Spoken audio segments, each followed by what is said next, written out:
Hey, Pastor Tommy here with the latest update on our preaching schedule. I can't believe it is already July of 2020, and I can't wait until December 31st of 2020, if you catch my meaning. Last week, if you were here, we finished the Sermon on the Mount. And how would I summarize the whole Sermon on the Mount? Basically, if you remember, the whole thing was about entering the kingdom of God through this one narrow gate named Jesus. And then what does it mean to live? What does it look like to live as a follower of Jesus? That's the summary of the Sermon on the Mount. And it's nearly impossible to live as a follower of Jesus unless you actually are following him. In other words, if you're not a Christian, it's really actually hard to live out the Sermon on the Mount. So, what are we going to be preaching in the future? Well, in 2 weeks, I'm really excited. We're starting a new series entitled, wait for it, The Bible. Every story whispers his name. And basically, we're going to be looking at a lot of the major stories or the famous stories throughout the whole Old Testament into next year, even.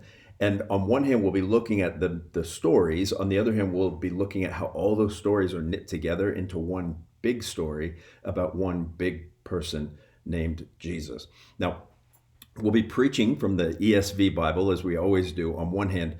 On the other hand, we'll be utilizing the chapters in the Jesus Storybook Bible. You should see something about that, or you should have seen something about that in the newsletter. And so it'd be great if you picked up one of those. I mean, basically, how important is the Jesus Storybook Bible to me? Well, many of you know I'm an evangelist, and whenever someone asks me, like, where should I start reading the Bible? I actually give them a copy of the Jesus Storybook Bible. I usually keep a stack of them in my office and say, read this first, and then start reading the big Bible. So I'm excited. Families can follow along sort of week by week. Now, we are going to be preaching from the regular Bible. We're not preaching from a children's Bible, but we will be sort of using it as a point of reference as to how we actually do this series. So I'm excited about that. So that's in 2 weeks. So the next 2 weeks, immediately, what are we going to be preaching? Well, 2 weeks from this coming Sunday, Samuel will be preaching on Romans 1:16 about just the power of the gospel, sin, all that kind of stuff. I, on the other hand, will be preaching from the book of Revelation this weekend. Revelation 21, as a matter of fact. Now, why would I pick the book of Revelation, the whole Bible I could be preaching right now? Why would I pick the book of Revelation? And the answer is pretty simple.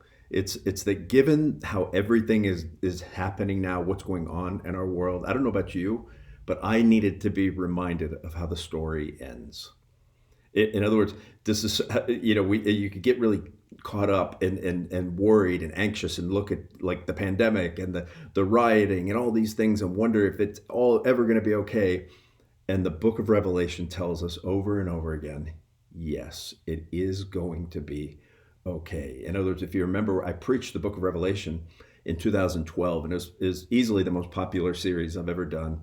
And the whole theme of the book of Revelation is just this, is that in the past, Jesus has won. In the future, he will win. And what that means is he's actually winning right now. We need to be reminded of that. And so, who is the book of Revelation written to? If you remember, it was written to a group of people who were suffering under government overreach, the Romans, who had racial issues in the church, and they had moral issues outside the church. That's another reason why I'm looking at it this weekend. We're not going to do the whole book, of course. We're going to do one part of one chapter at the very end, and I'm actually really excited about it.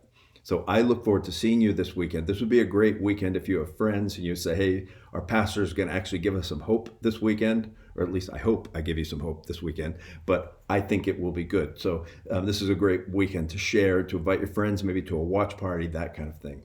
So all of that said, I look forward to seeing you. Have a great weekend, and I'll see you on Sunday. Shalom. Pastor Tommy. Out.